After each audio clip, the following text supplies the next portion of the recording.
Un saludo cordial a esta hora del día. En esta oportunidad tenemos la exposición acerca del análisis e interpretación de los estados financieros. Todo surge a finales del siglo XIX, donde la Asociación Americana de Banqueros celebró su convención anual en la que se propone que todos los bancos asociados exigieran, como requisito previo al otorgamiento de un crédito, la presentación de un balance por parte de los solicitantes, la cual serviría como un medio de aseguranza de la recuperabilidad del crédito en otorgamiento. Más tarde se vio la necesidad de anexar también un estado de resultados. Esto permitía aún mayor exactitud, solvencia y solidez de las entidades. ¿Cuáles son las razones para que el análisis e interpretación de los estados financieros sea de interés a los usuarios? Esto tiene como prioridad y como un enfoque o importancia la solvencia, la estabilidad y la productividad. Cuando hablamos acerca de la solvencia, estamos hablando de la situación de crédito presente. Cuando hablamos de la estabilidad, nos referimos a la situación de crédito futuro de la entidad.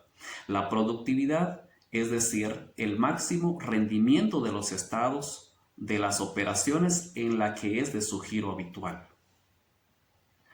Estados financieros. ¿Qué son los estados financieros? Documentos principalmente numéricos que proporcionan un informe periódico o a fechas determinadas. Esto con la finalidad de tener una seguridad sobre la solvencia, sobre la estabilidad y productividad del negocio. Ya hacíamos mención anteriormente sobre estos tres enfoques que tiene que tener los estados financieros, sobre los cuales el analista tiene que aplicar también un juicio profesional sobre dichos estados financieros. Clasificación de los estados financieros. Tenemos el balance general, conocido como el estado de situación financiero de una empresa. En un momento dado, lleva derechos y obligaciones, es estático y principal, tiene valores financieros con fecha de un año. El estado de resultados son operaciones de una empresa durante un periodo hasta llegar a los resultados obtenidos. Es principal y dinámico. En esta arroja la utilidad o pérdida. Es un movimiento de operaciones acumuladas en un periodo. Tenemos el estado de costo de producción y ventas. Es representativo y muestra todos los elementos que forman el costo de lo producido y de lo vendido durante un periodo determinado, donde refleja el margen de utilidad bruta. Es principal y dinámico. También tenemos el estado de resultado comparativo. Son de tipo principal, lo utilizamos para completar y aclarar datos de los estados financieros. No se puede reflejar y son secundarios.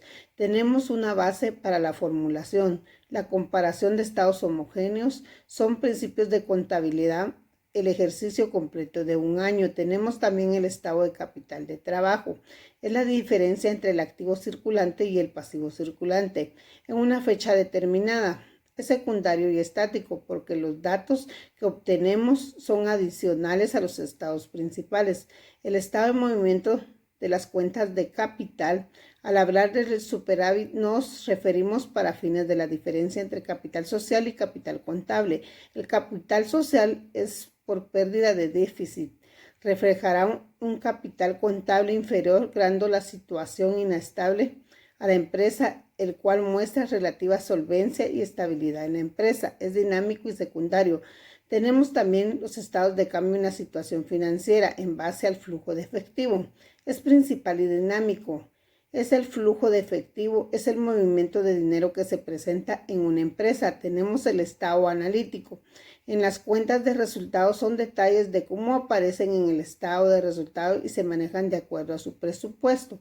El concepto de análisis e interpretación de los estados financieros es un conocimiento integral que se hace de una empresa a través de los movimientos financieros como sus operaciones, que nos permiten conclusión para dar una opinión sobre buena y mala las políticas administrativas del negocio. A continuación veremos los pasos previos del analista. El analista debe tener en cuenta una serie de situaciones antes de entrar en funciones, por ejemplo, el alcance o obtención de datos de tipo económico-administrativo, datos financieros externos, registros contables, estados financieros y datos que solicita el analista. Para las reglas de simplificación y uniformidad de los estados financieros, es necesario que después de haber tomado en consideración los pasos previos anteriormente, el analista preparará adecuadamente su material de trabajo, que no es más que los estados financieros.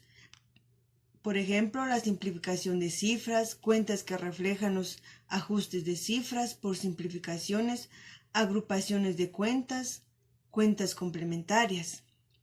Con respecto a las reglas de simplificación de los estados de situación financiera, podemos encontrar lo que es el activo, pasivo y capital. Para las reglas de simplificación del estado de resultado, para poder hacer un buen análisis es necesario que este estado sea lo más analítico posible, a diferencia del estado de situación. En ella podemos ver las ventas, costo de ventas, gastos de operaciones, otros gastos y productos. También podemos ver las clasificaciones de los métodos de análisis. Entre ellos podemos mencionar los métodos estadísticos, métodos dinámicos, métodos de razones, métodos de tendencia, métodos gráficos, entre otros. Es de esta manera finalizamos nuestra exposición. Por la atención prestada, muy agradecidos.